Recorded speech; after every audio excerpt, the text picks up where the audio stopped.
the end of time, or at least the end of this fucking football league, fuck Reebok. Fuck John Reebok. Fuck the War Pigs. Fuck them, fuck them, fuck them, and fuck them. And that might be the greatest new opener ever. I don't know. I think I wonder what's inside your butthole was pretty good. Yeah, that's true. That's a good point. But yeah, no. So I'm playing Reebok this week, obviously. But that's not why I'm pissed at him. I'm pissed at him because, in true John Reebok fashion, I go to pick up a quarterback because my quarterback is out with an injury. And who Did the he fuck stack got him? Garoppolo with you? He got fucking Garoppolo. Oh no! Now let me tell you who his quarterback is. Justin fucking Herbert. So he has him as a backup. So my starting quarterback, the person who replaced my starting quarterback, is now the backup on fucking Reebok's team. So I'm a little salty. Well, you have Mac Jones, right? Yeah, I've got fucking Mac Jones, There's and now nothing wrong with Mac Jones. I I've think he's got Baker. You know what's wrong with Mac Jones? He's Mac fucking Jones. Dude, here's the thing. All right, and let's just run this real quickly. Last week he was at Pittsburgh, so both New England's first two games were on the road, and really against Miami and Pittsburgh, which Pittsburgh, but their defense is always, decent, right? Yeah. Puts up 252 yards with a touchdown, one pick. So not many. And Mac Jones, as far as I know, is not known for his legs. I think he's just an arm. So he's not going to do too much. But in comparison, one of the greater quarterbacks of the league, as far as, forever. So that was worth 9.1 points. First week of the league, Aaron Rodgers goes 195 with an interception and a fumble with a negative 0.7. Anything's possible, So Aaron Rodgers turned it around for me last week, though, with 234 and 2 touchdowns and a fumble. So 13.8. So, look, the quarterback situation is dire. My backup is Ryan Tannehill, who also scored negative points last week, negative 0.7. And I thought about starting him. You ready for this line? 117, 2 picks. Wow. Wow. Well, that's the funny thing is I actually thought about taking Trey Lance out, but I was like, no, man, this is gonna be his breakout game. And little did I know how much break would play into his game.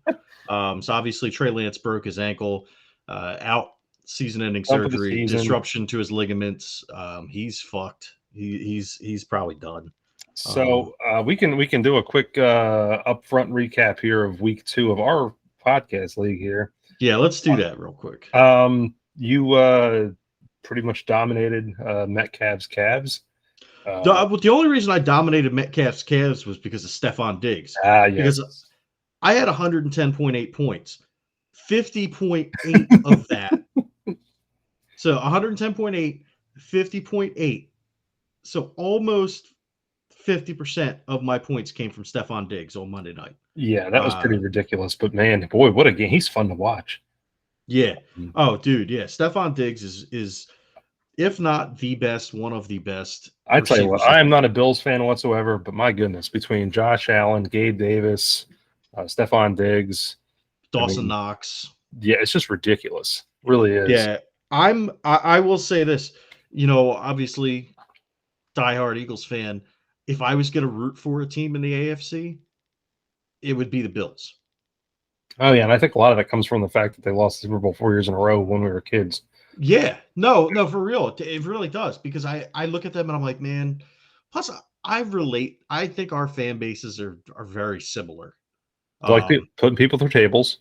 Yeah, putting people through tables, just drunk assholes. But you know what? They fucking live and die for their team. And I respect them. Yep. So, I can say the same for and I'm not as much for the hockey team, but I think the fan base is similar. It's kind of live and die by it, and quite frankly, it's like pretty much because it's all they have. Yeah. Yeah. I mean, and I was going to talk shit on the Sabres, but I really can't, considering the Flyers' current situation, especially now that Couturier and Ellis are both done for the season before it even starts.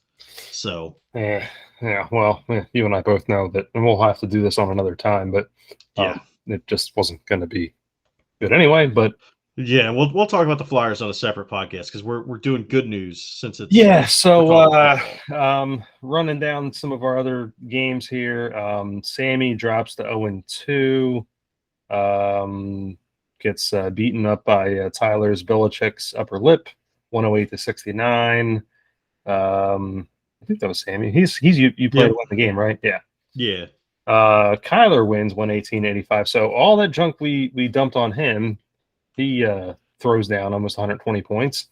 And he's not even in last anymore. No. He's projected to be 18th. Sammy is now projected to finish 20th. Yeah, so he jumps up. Richie's brother just destroyed Horribad, which is insane because Horribad was going to be like my odds-on favorite to win the league. Yeah. Yeah, 159 and 139, which is absolutely crazy in our 20-team league to get 159 points. And particularly whenever your quarterback only nets you 15.5, but starting Jalen Waddle. Yeah. Starting Jalen Waddle will do Tampa that for defense, your kicker almost netting you 20, and the Rashad Bateman getting close to 30 points helps. you. Yes. Yes. No one else that I ever knew of in the planet would start Rashad Bateman, but there you go. Right. Let's see, Justin, he's the Florida Chiefs maniac, right? Yeah. Yep. 139 victory over Double D's. Oh my God. I didn't look at her squad this week. Dude, her quarterback should kill. We got to get her a quarterback. Oh gosh, Davis Mills. Ugh.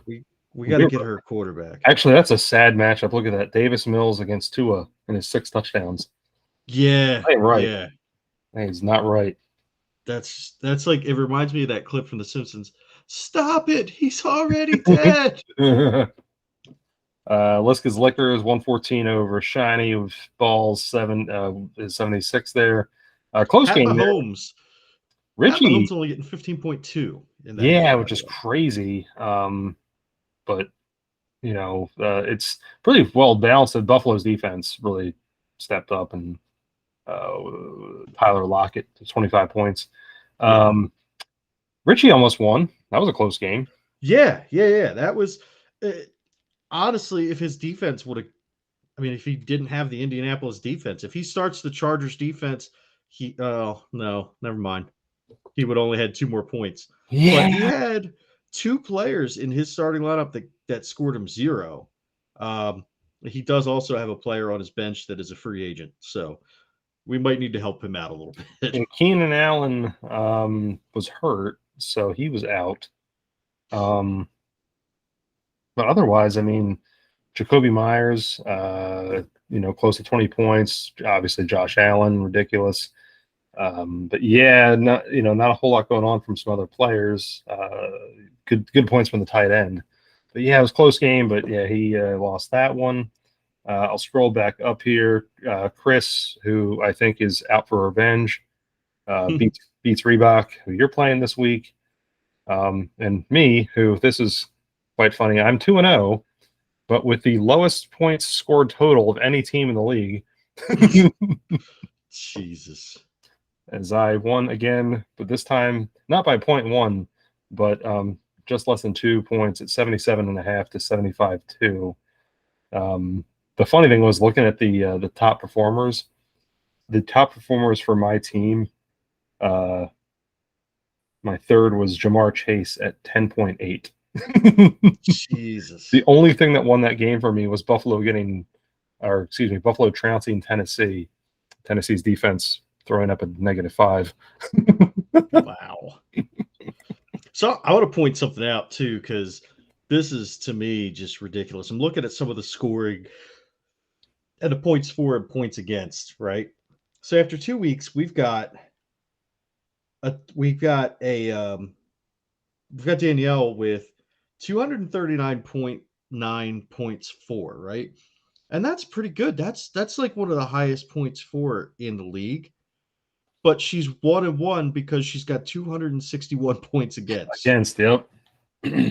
And like, it's just it's insane to me that we have teams scoring this high, considering how watered down the teams are. Honestly, because we're like you said, we're playing with 20 teams. Yeah, There's not that much talent. look at my team.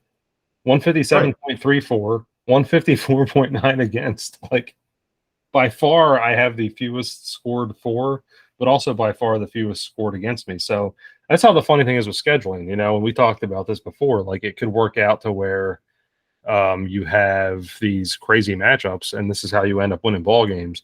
But obviously, things might level out at some point. I don't anticipate Aaron Rodgers to be doing negatives in 13-pointer games. Yeah. I think he's going to throw up some 25s and 30s, especially when he gets more comfortable with some of these young receivers. But who knows? It's a crapshoot at this point, and it'll be fun to kind of see who gets that one waiver pickup, because I think at a certain point that's going to jump somebody in the playoffs. Yeah, absolutely. But speaking of that, let's talk about real football here. Not our fantasy league. You want to kind of run down? We'll do a quick little recap of week 2 or any games that really stuck out to you, and we'll save the big one for the end. But yeah, so like I didn't this weekend I didn't. All right, mark that so we can take that dead air out while you're on. But fans are here for it. I didn't sit and watch a whole lot of any particular game. We had people coming through the house because we're moving out, and so the rental company has people coming through, and so I didn't really sit down and watch any one particular game, but I did watch basically the Red Zone, the NFL Network's version of the Red Zone. And so just bouncing back and forth between all the games and seeing all of this like insanity with Tua and with Lamar Jackson and all these games where it bounced back and forth and they went, like it just was crazy. Some of the games where teams were left for dead and then came back and just killed it. It was a really strange week in the NFL. Yeah, and that's the crazy thing. Like, fantasy-wise, Lamar Jackson just goes off. But then real game-wise, they lose by 4. Right. It's crazy. So, 80 points in that game. Obviously, you're going to have a good fantasy out of that. But you had some pretty crazy things. I did watch a little bit. Unfortunately, the one game that was televised when down here anyway on nationals was the Bengals and the Cowboys. Yeah, so that's kind of what I was stuck watching Sunday afternoon. But I will say this: I hate the Cowboys, obviously, but I think Cooper Rush is very serviceable. I think he's, proven himself to be somebody in this league. I really do. I don't know that he's going to be, the next coming of Tom Brady, but I think he's a serviceable quarterback and a lot better than some of the other ones out there so far. Especially, watching the Bengals kind of come back to tie it up, and then Cowboys kind of, finishing them off there at the end. I hate to say it, but look, Dak's gone for a long time, 8 weeks, whatever, 6 to 8 weeks, yeah. They've got something in Cooper Rush, so I think that's going to be a problem. Maybe not for the Eagles, we'll get there, but at least as far as the standings are concerned for the Eagles. Did you see the fight at the Buccaneers game? I didn't, but I've been reading a lot because apparently Bruce Arians got a warning too now, because he wasn't provided a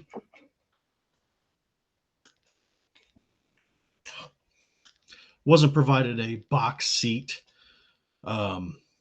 for the game. He was like told he could go sit in the press box, but he wasn't given his own private suite or whatever. So he was down on the field, and he got involved in that fracas that took place, and took out one of my top receivers in one of our leagues, who's now suspended, and Mike Evans. So thanks for that. He was down there. He's not. He's not coaching anymore, though, is he? No, but he's an executive with the Bucks now. Oh, okay. I gotcha. I was like, what in the world is he doing there? I didn't realize he still was. Wow. Yeah. What's Bruce Arians doing in the impact zone? Yeah, exactly. What's Arians Bruce doing? What's Arians Yeah. Bruce doing? What's Arian Bruce doing? Yeah, I don't think they can do that. No, that's crazy. I didn't realize he was an executive there. So Let's hold on 1 second. I've got to break away from this for a second, a tangent on it. But how funny is it that there was a running back named Arian Foster? that's a good point. Not spelled the same way. No, spelled the same way as Bruce Arians. Yeah. But not like, yeah. the bad Yeah. Arian. Yeah, exactly. But like, I always found that funny that. Anyway, yeah, that is kind of neither here nor there. Sorry. No, it is kind of strange. But no, looking back, I did watch the Sunday night game, Packers and Bears, and I'll be honest with you, after watching Bears week 1, I thought the Bears would show a lot more in this one, but boy, they didn't. And I'm not saying that Aaron Rodgers looked completely fantastic. A lot of this game was Aaron Jones, but yeah, Bears looked like last year's Bears. I'll tell you what, if I'm a Bears fan, I'm seriously worried about the future of that organization with Justin Fields as the quarterback. Yeah, Justin Fields. I like Justin Fields a lot. I think he's a good quarterback, but I don't know that he's destined to be a competitor, like be competitive, like to lead a playoff bound team. Right. I think he's good for 6 to 8 wins in a season. I don't know that he's the guy to run this. I don't know. The Bears, to me, though, it's funny.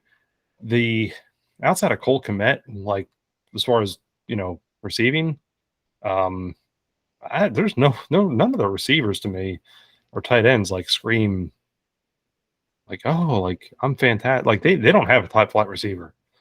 Well, and Cole Kmet posted a big fat 0 for me again. That's 2 weeks in a row now that he's gotten 0 points. No catches, no yards, no nothing. Exactly. Yeah. And I think they need to be feeding him more. I think he's got the capability to really help out. But looking at some of these other scores, the Cardinals game was crazy against the Raiders. That was a nutty one where they were down late and they came back and won. Obviously the Bills I absolutely demolished the Titans. I'll be honest with you, down here in Titans country, I get to watch a lot of their games, and they've had a really fun team the last couple of years. That's gonna be a long season for them. Oh yeah, Derrick Henry's showing his where. Ryan Tannehill's leading the front. I don't think he does much. They lost AJ Brown, so.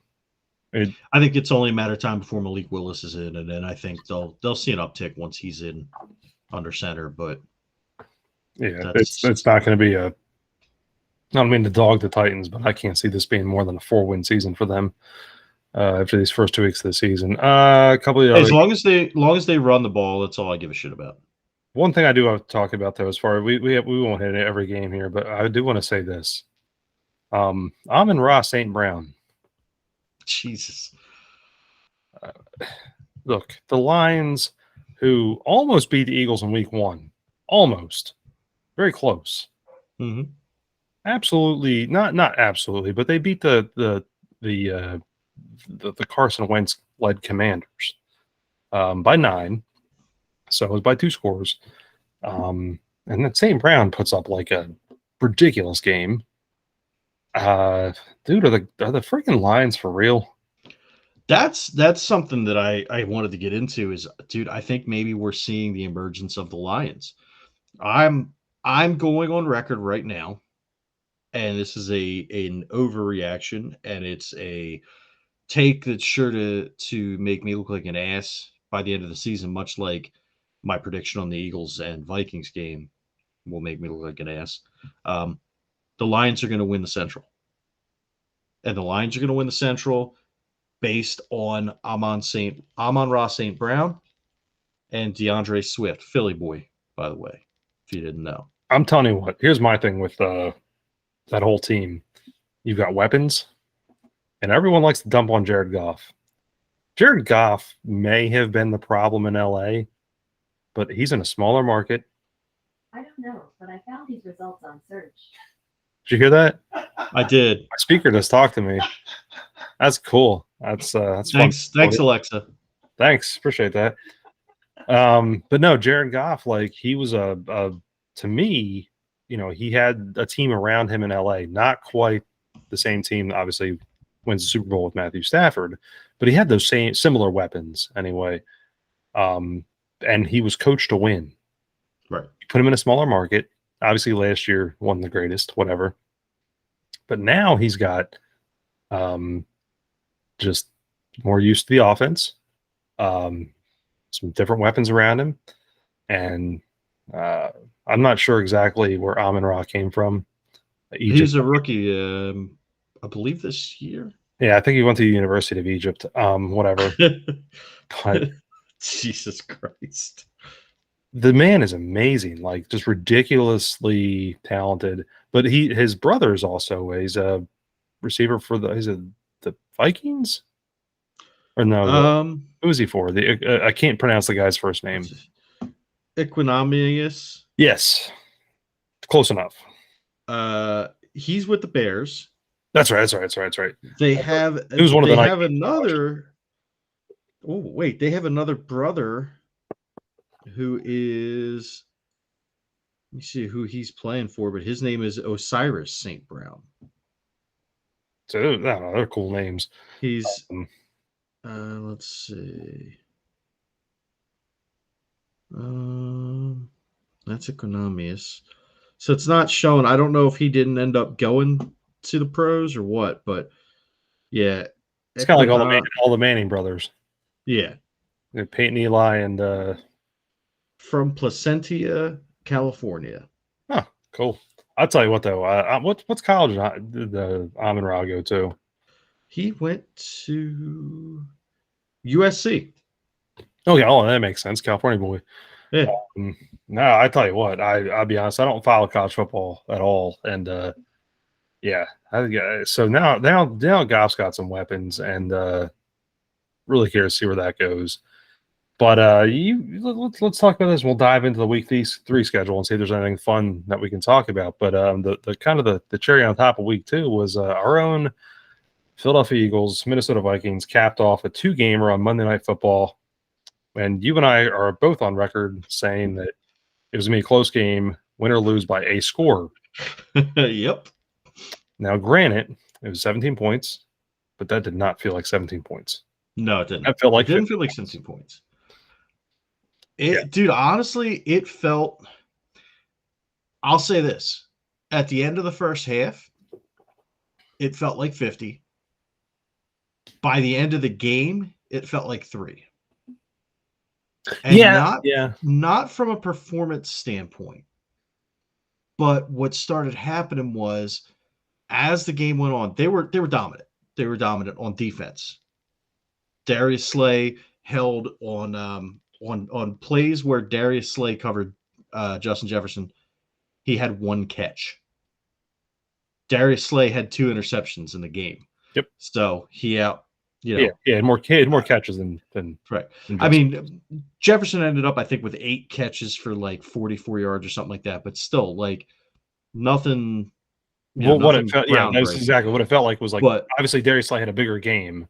Right. But like, what happened was the offense, Shane Steichen or Nick Sirianni, whichever one was in charge of doing this, it feels like the offense kind of took their foot off the gas a little bit as far as the play calling was concerned. And so you saw that in all of the scoring that took place in that game took place in the first half. Mm-hmm. There was no points were scored after halftime. So, it felt like a huge lead at the half. But then as we got closer and closer, it was like, shit. The Vikings are actually starting to get some stuff together. And then they would fall apart because, Jonathan Gannon called. And listen, I have been hating on Jonathan Gannon since he got hired. I will 100% admit that this was the best game that he called as an Eagles defensive coordinator. And if he can keep this up week to week, I've got no problem admitting that I'm wrong about it. It turned into a game of turnovers in the second half. Right. You know, And it wasn't the Eagles. I mean, look, yeah, Jalen Hurts threw one interception, but if you watch the play, that was not his fault.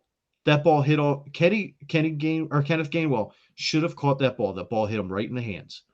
Ball hit him in the hands. He knocked it up in the air. It was a tip ball, and then it got picked off. But I don't hold that against.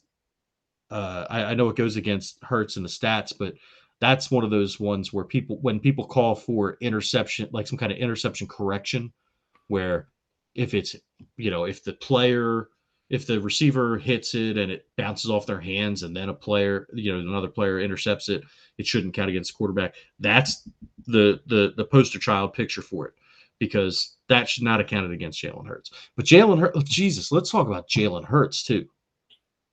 Because what a game, what a coming out party, what a statement win for Jalen Hurts. That first half was obviously, you said the first half was where the scoring happened, and just his legs alone proved it. His head was on his shoulders, making the right decisions. Just the 53-yarder to Quez, just ridiculous. It shows his multi-tools, right? They always talk about baseball players being 5-tool players. This shows him being a 5-tool player in the sense of football, where run with his legs, deep arm ball, like he can do everything. Just very smart decision making in that game. Obviously, second half, I can't chalk that up to him though. It's right. Like you said, the offensive game changed. So, I think he showed, and I think we talked about this last year, like, this is what I wanted to see him become. The first half of this game was like, this is what I was hoping for. And because he would be our Mahomes, he would be our whoever. So this is it. I really think this guy's the real deal. Now it's just a matter of like keeping it together, stringing this out, and seeing how the pressure situations go. And the Vikings are not a bad team, no, at all. This wasn't like a walk in the park team. This was a pretty tough get, but. Well, and the thing is, and this is what people are going to point to. I can already see it.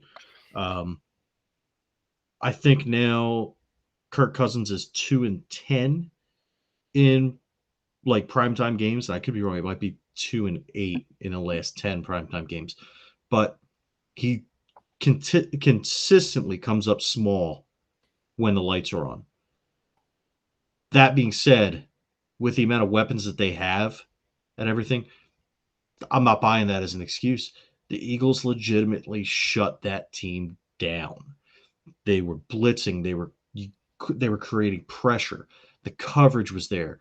Darius Slay was insane.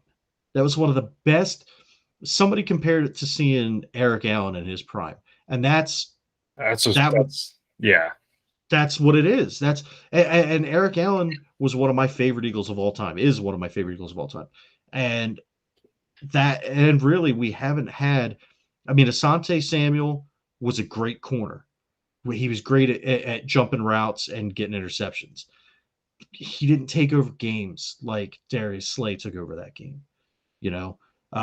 Troy Vincent, another great corner. Mm-hmm. Bobby Taylor, another great corner. We've had these Lito Shepherd, Sheldon Brown. We've had great corners in Philly. We've been lucky to have as many great corners as we've had. But none of them, I don't think, have been as good as Eric Allen until Darius Slay had that game. And I'll just for the record here, anyway, you're talking about Kirk Cousins and his gaffes on prime time. Following the Vikings lost to the Eagles on Monday night, Kirk Cousins now has a record of 10-18 in primetime games. But this is where you were correct: 2-10 on Monday Night Football. So, like 10-18's, I mean, pretty bad, but he's won 10 games in primetime games. So which I would assume is like Sunday and Monday. So yeah, Sunday. Apparently, he's better on Sundays than he is Mondays. Oh, and Thursdays now. Oh, that's right. Yeah. So apparently, he's better on Sundays and Thursdays. Monday's just not his thing. Doesn't matter though. We can point that out all day long. The Eagles were dominant in every aspect. Just wasn't Kirk Cousins, because look, the Eagles turned the ball over a lot too.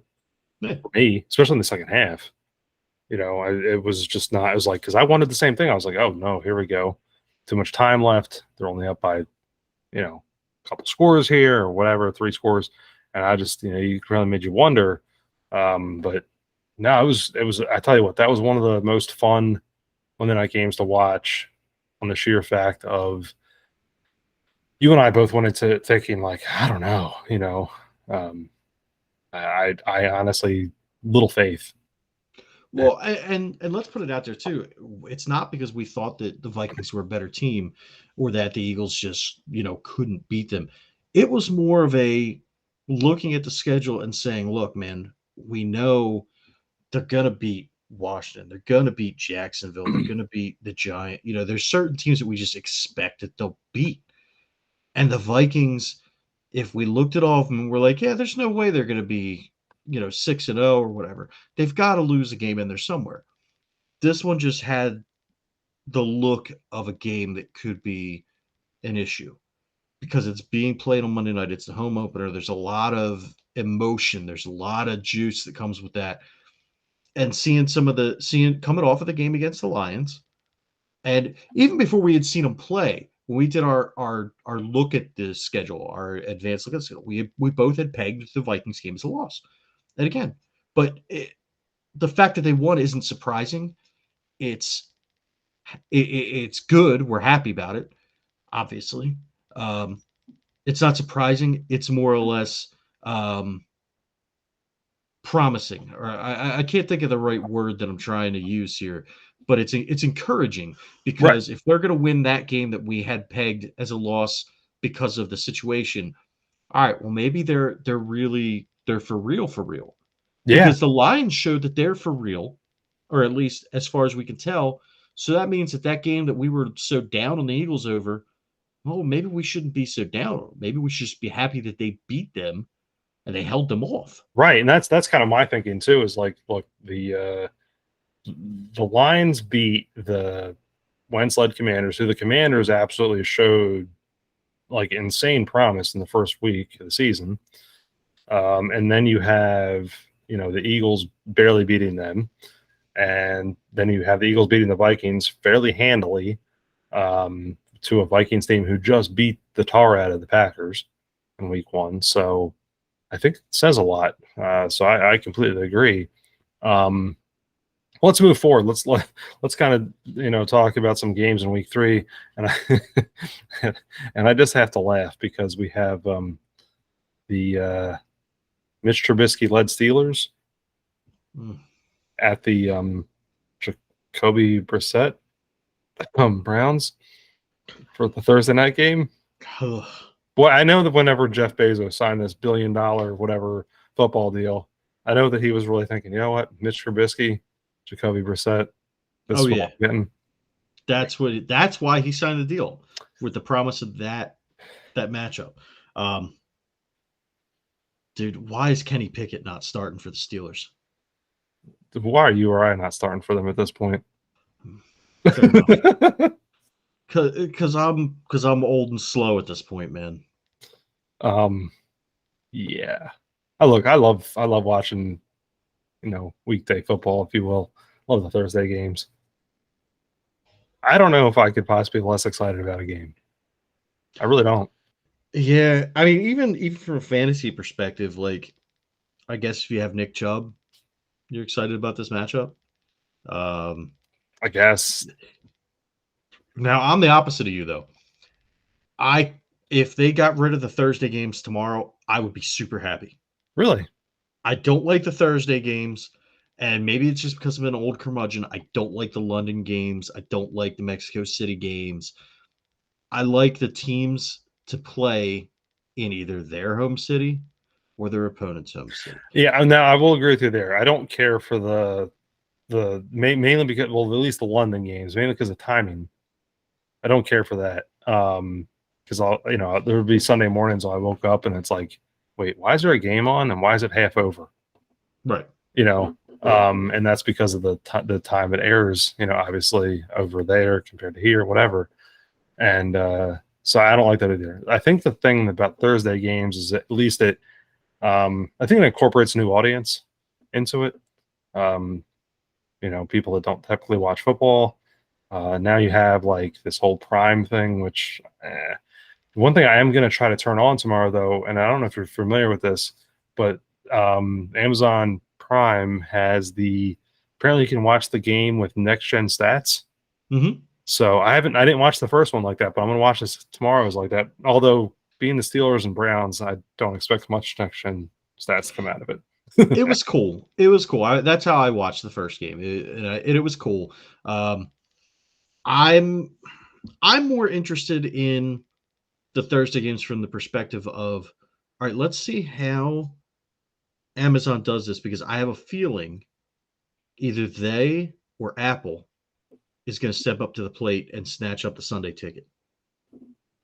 And so I think that's why Bezos wanted the Thursday games as a feeler to see, all right, well, let's see how much traction we get with this. Let's see how many people are actually interested in it and watch it.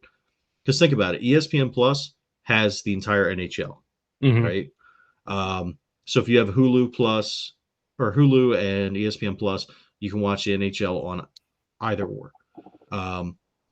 There's going to be one of the streaming services is going to pick up baseball. One of the streaming services is going to pick up the NBA.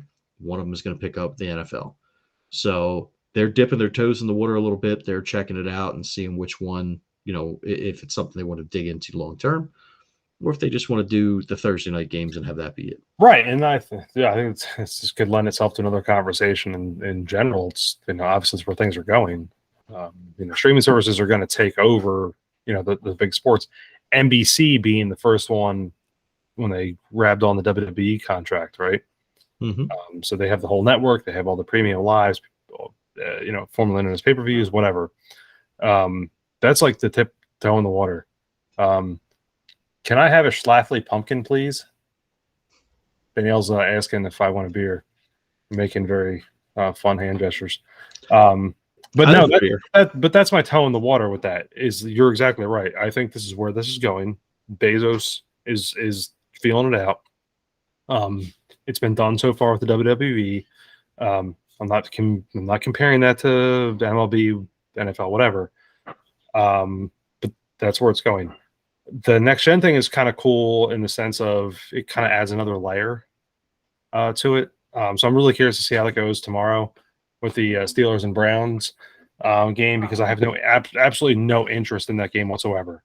But to kind of see how that layer goes on it is intriguing to me, and I could see that even enticing more fans that are like, maybe there's fans that they don't play fantasy, they love football, but they I'm only going to watch my team. I'm a big Raiders fan, so I'm going to just watch Raiders football. You know what? They have this cool thing. I'm a math person. I want to kind of see what this is about. It's kind of cool. I don't know. Yeah. But at the end of the day, Steelers and Browns does nothing for me. So, yeah. The one game I am excited for, very excited for. I unfortunately I probably won't get to watch it. But Bills and Dolphins. Yes. Dude. 100%, dude. I'm looking forward to that one. There's a couple of really good games on the docket.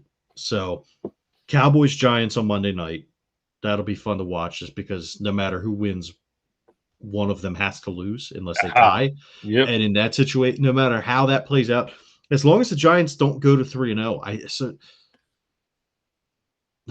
we can't root for the Cowboys. Isn't that weird? Like the friggin' Giants, who you and I had nothing really for, especially like Daniel Jones is your quarterback, right? What the hell? I mean, they surprised up on the Titans in week 1, and they somehow roll up. Yeah, exactly. They're the small package team. All right. I don't like always it. The one. I don't like it. Yeah, me either. But so we've got that. We've got the Rams and Cardinals, which should be a good game. Division rivals, potential playoff implications in that. Both one teams already. formerly in St. Louis, by the way. Yep. The Packers and the Buccaneers. So that's another Yeah, potential playoff matchup got there. the old man versus Or psychoactive plant, as you like to call it. Plant man. Yep. Which I like that. We've got the Ravens versus the Patriots. That should be a good game. Chiefs versus Colts is going to be a shit show. Texans versus Bears, is that going to be the who's worse bowl? Look, I want to say this right now. The Bears showed up against Trey Lance's Niners. I'll be honest with you, though. I don't know that that's the look. The Garoppolo-led Niners beat the tar out of Seattle, who showed up in Week 1 against Denver. You know, with Geno Smith, I leading the helm. I don't know that.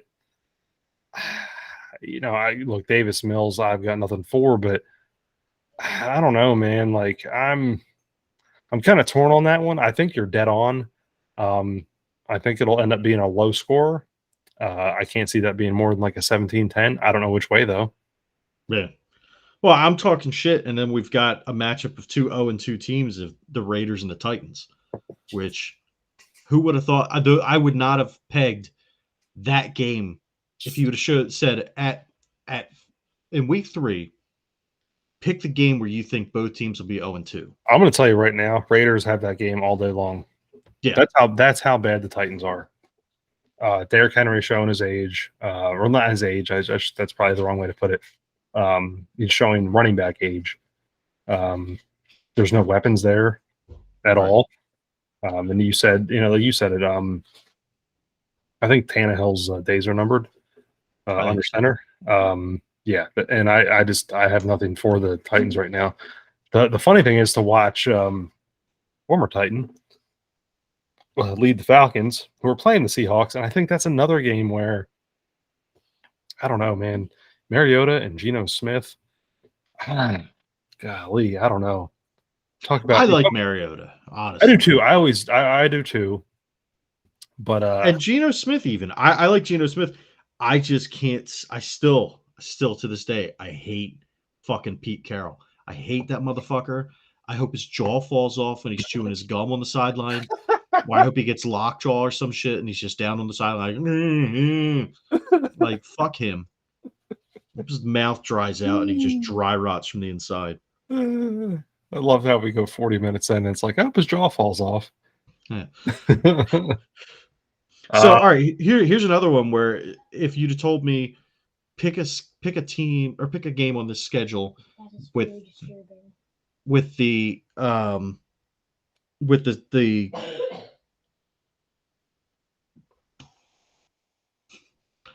this is good English. Pick one of these games. Pick a foosball team. Pick one of these games where the records are going to be 0-2 and 1-1. And I would not have said the Bengals and the Jets. And if I would have had to pick the team that was 1-1 and the team that was 0-2, it wouldn't have been the Jets being 1-1. Yeah, I tell you what. Okay, that's another. We really haven't talked about them at all, which is weird because you have a team that made the Super Bowl. It's not, you know what I mean? It's not just, a 1-1 and 0-2 team. We're talking about a team that made the Super Bowl and almost won the Super Bowl. Yeah. And offensively, from what I gather, I don't know. Is there something with their O-line though? I believe they've got some injuries on the O-line. I want to say that, like, and I could be wrong in saying this. This would be me trying to remember what game I watched, whatever. But I was almost certain that it was the Bengals, where from the Super Bowl O-line they had one of the 5 left starting. Jesus. So yeah, that'll mess you up. That's gonna. I think I could be wrong, and my apologies and whatever on whoever does listen to this. But I think, you have your main offensive weapon still there behind that. Burrow, Mixon, Jamar Chase, T. Higgins. I mean, you've got all your weapons there. Obviously not doing the same thing, and it could very well point to that being a problem. Now, once they gel, I think they'll be fine. I think Burrow shows who he is, and, You've got 2 top flight receivers in Chase and Higgins, and they're young. That's the scary part. They're all very young. So they could flourish for a long time. But the Jets, yeah, you're right. 1-1. With friggin' Joe Flacco.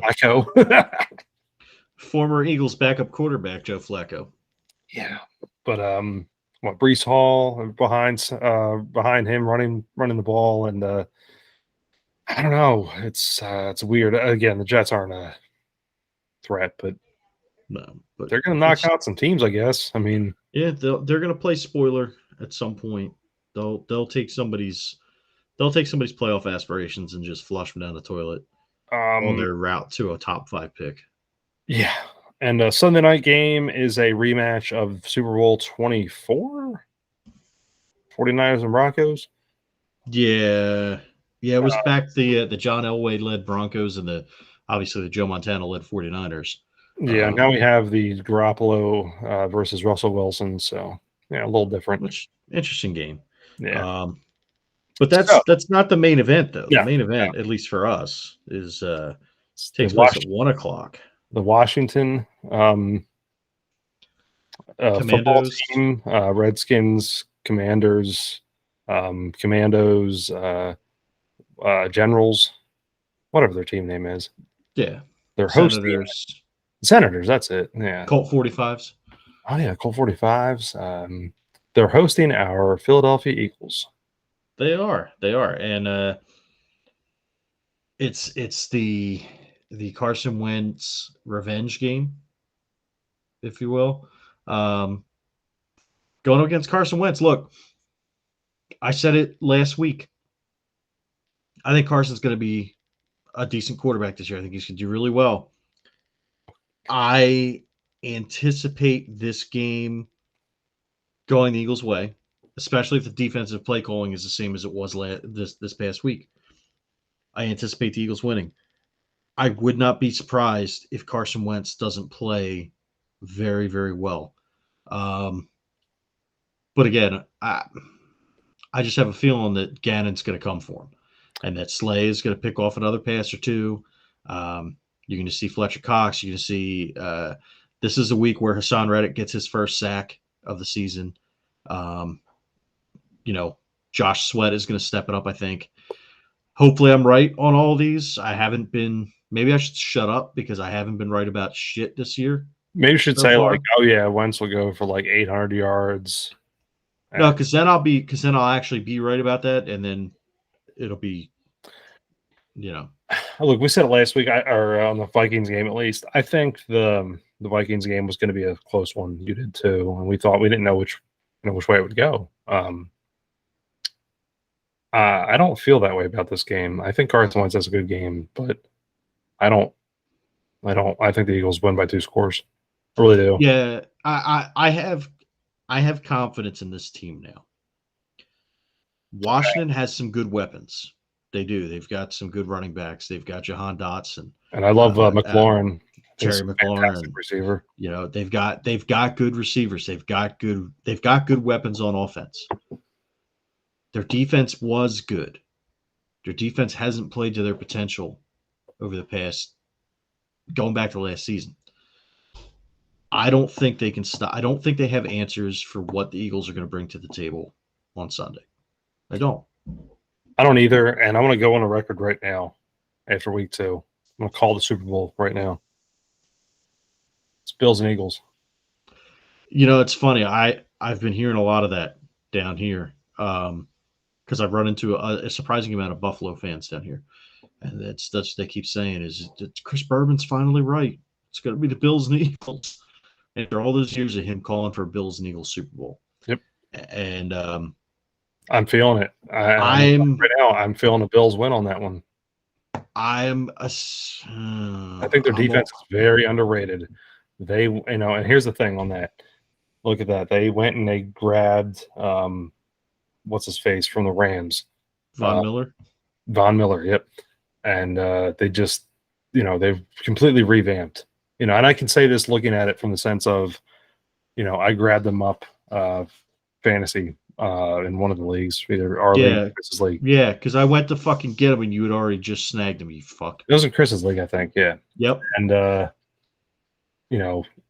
there's something to be said for looking at a team previously and then adding one or two pieces like that defensively completely changes it.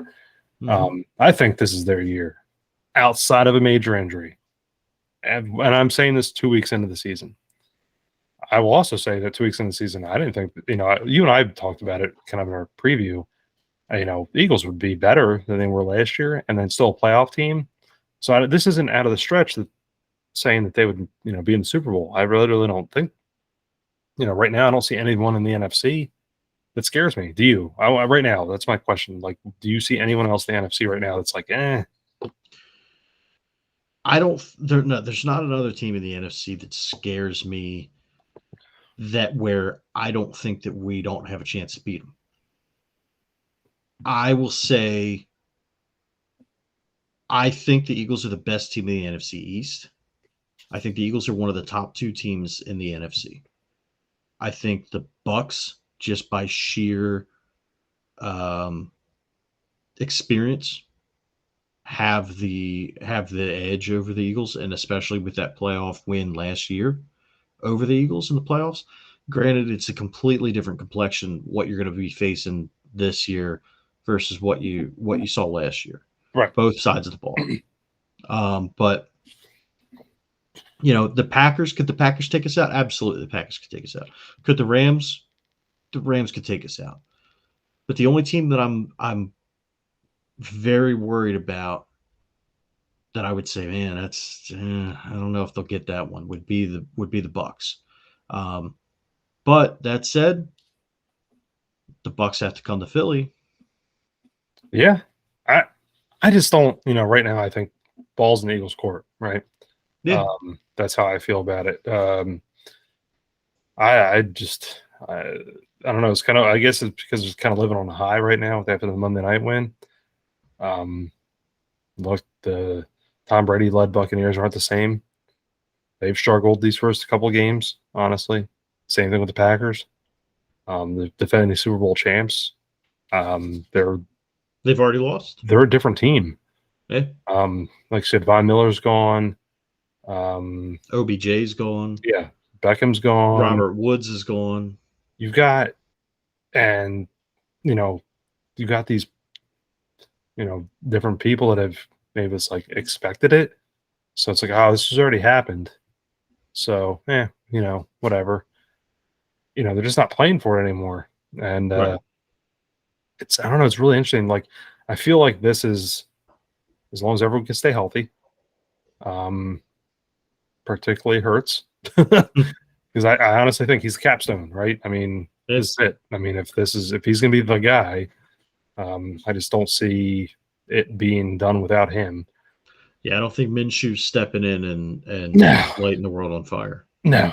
No one else in the NFC scares me at this point, and that includes the Carson Wentz led Suburban Commandos. Yeah, I think I think it's Suburban Commandos, or it might be the. Why don't we just call them the Swinging Dicks? No, that'd be like Nick Foles, man. Oh, well, that's Big Nick Dick. Yeah. Big Dick Nick. There we go. Can you tell I'm tired? No, not at all.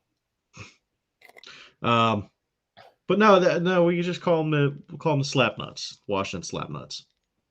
Jeff Jarrett on the t-shirt. Yeah, Jeff Jarrett on the t-shirt. Well, no, it can't be Jeff Jarrett on the t-shirt because they put Washington State on their mugs. So it's got to be somebody else. It's got to be